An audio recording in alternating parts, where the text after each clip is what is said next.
What I love about all of this, and the reason I sort of have become interested in Spotify over the last few months, is in listening to your story. And I think you listened to the other podcast I did a couple weeks ago with an artist who goes by the name Kili Guru. And listening to these different stories, what strikes me as very exciting about this is something, like you said, anybody can do this. There's really no barrier to entry. Anybody can put their music on Spotify. Anybody can email different YouTube channels. So I like the potential, because I feel like what happens a lot in the music business is, as artists, we make music and we're passionate about our craft. But I feel like for a lot of us, we sort of reach this point where we're just not sure how to move forward. You know, I feel like if we have a plan, if we know what the goal is, it's much easier to work towards that goal. So I feel like with Spotify, I'm starting to see sort of a way you can deliberately and methodically sort of work towards this goal. With that said, I'm sure there's an element of luck. Let's talk a little bit about sort of the quality of music you make versus connecting with the right people. How much of this do you feel like is the music? I mean, obviously the music needs to be good. The production needs to be good. What percentage of it is the music itself versus just connecting with the right people at the right time? That's such a great question, because honestly, I don't think that my music would have the same effect on people. James has gotten messages from people that have been in hard places of their lives, that said like, hey, this song really helped me through this depression. This song really helped me through this and that. And, you know, honestly, if you really pushed hard, and it's another thing, when this whole thing is not easy. Which as I know you understand, but it's simple, but it's not easy. It's the simplicity of it that I think people have a hard time figuring it out. But that being said, yes, the music has to be. That's number one. To be perfectly honest, the music has to be good. And I had a whole album of songs that the whole time I was like super depressed that I was making, because I knew that I'm like, man, no one's going to hear this stuff. And then I hoped and prayed really hard. And I was like, you know, just these songs just need to be heard by people. And, you know, one thing led to another. And then I was asked, hey, can I use your music? This is James. I said, yeah, that's fine. So that being said, yes, the music is number one.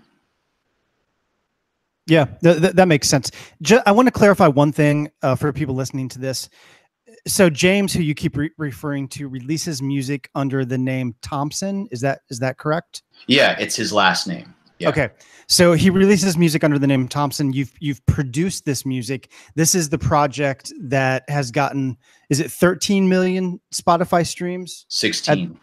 Up to 16 million. Mm-hmm. And then you also release music under your own name, right, Spencer? And you said you have like 500,000 streams, which isn't too shabby either. So I just wanted to make that clear for people. So yeah, obviously the music needs to be great.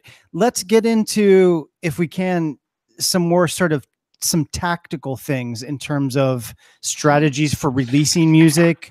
I'm also, if we could go over how much streaming pays. I think I touched on that in the last podcast, but I wanted to get your take on that as well. Maybe we can start there. So I think you said, did you say 1,000 per 100,000 streams? Is that right?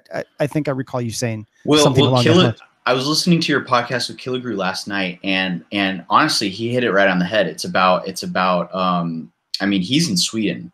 I'm here in America, right?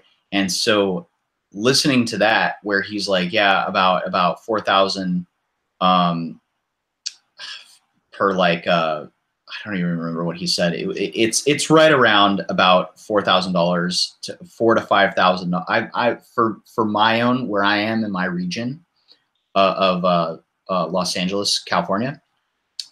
Right around 4,000 to 6,000 per million streams, comfortably. Mm-hmm. Yeah, I've heard between 4 and 8,000, but okay. So we can say on the conservative side, 4,000 per million streams, right? Yes, and it is yeah, and of course I'm counting because I have a lot of fans in Australia and the UK. So that's overseas. And also, if you submit your music to a PRO, they also pay every quarterly. So not only you'll get money from the publishing with putting out your song, but you also get it from the writing aspect. That's what I receive every quarter. Now that's only like a couple $100 every quarter, but I would safely say conservatively 4 to 5 grand per million. Yeah. Okay, so that gives us something to shoot for. So apart from this strategy, Spencer, of reaching out to influencers, which I think is a great idea, by the way, that makes perfect sense. Do you have any other ideas or strategies for, in terms of getting on playlists or submitting music directly to Spotify playlists? What are your thoughts in terms of just any ideas in general? Well, you had a couple people on. I know. I'm referencing the last podcast you did. You guys talked about CD Baby and how you can submit early, and that is fantastic. I personally use DistroKid. That's been the easiest place, and we're now in talks with working with another publishing company that's actually going to send us a royalty check every month. Because DistroKid and CD Baby and all that stuff will send you, I think, a check every 3 months, because they have to wait for the vendors and Spotify, iTunes, all that stuff to come in. So yes, Spotify playlists are key. Again, meet the people with the Spotify playlists, and if you meet someone with a huge Spotify playlist, especially if it's online, really incubate the friendship for a while, and however long, and connect different ways. And instead of being like, can you, it's more a, let me help you. Here, I found some really killer, even if they're not your songs, you just say, hey, I found a few really killer songs you'd really like for your playlist. Say, like, for instance, Killigrew, if he made a chill step playlist. I've totally dabbled in chill step. I know that genre. I know it. He probably is a master of that genre, but I could go online, or I could go into my library and say, hey, Chris, here are 5 songs that I have that can help your Spotify playlist by you not having to go out and look for that music. Here you go. I wanted to help you out by doing that. And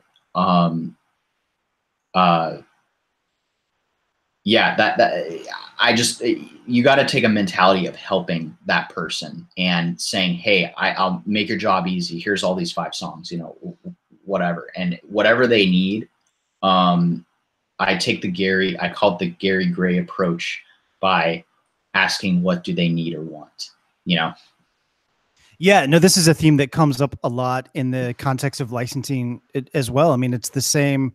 I hear the same sort of idea and philosophy in the context of publishing and working with libraries is, who would have thought that actually being helpful and nice to people goes a long way. So it makes sense. I mean, I guess the cynical part of me, Spencer, is, and it's a very small percentage of my mentality, but there is a part of this that it starts to seem like a lot of work, right? You've got to connect with people and email people and make playlists and offer suggestions. And it starts to feel like a lot of work that's not directly related to music. Maybe talk about that, because I kind of feel like this is just the reality of the music business in 2018 going into 2019, especially for streaming and licensing. There's a lot of legwork that goes into this. How do you sort of stay motivated and get all this work done?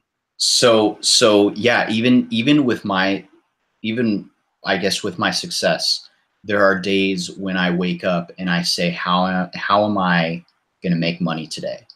You know, and how am I going to advance my project? And there have been so many times, you know, over the summer, my buddy James was so focused on and he's kind of ADHD, so he has a hyper focusing thing. That's why when I go up and see him, he's just hyper focused on the music, right? So he was all hyper focused for a few months on the social media aspect, where someone like me, where, you know, I know he's busy and he's returning my calls, but it's been very slow. It's like, oh man, you know, you kind of get that, like, you know, oh, he's moving on without me. But what you got to do is stay real and stay cool.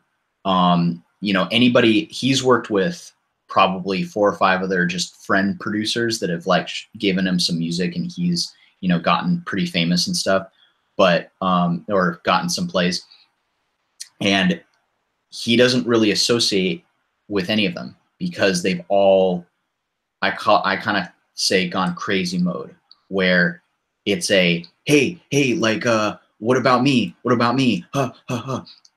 And I've approached James with, hey, what else can I help you with? What can I help you with? And if I had that attitude from the very get-go, because I didn't have that attitude, I was probably one of the only musicians or DJs in my hometown that could DJ on vinyl very well when I was 16, 17 years old. So I had a big chip on my shoulder, and I was just like, you know, you should book me for this gig because I can play vinyl and nobody else in this town can. What kind of an attitude is that? You know, and I had to get kicked around and you know, told off a few times before I really understood that that's not the mentality to have. And so having that wanting to help mentality, not to where it's people are tromping all over you, but that wanting to help mentality will take you places. I tell you.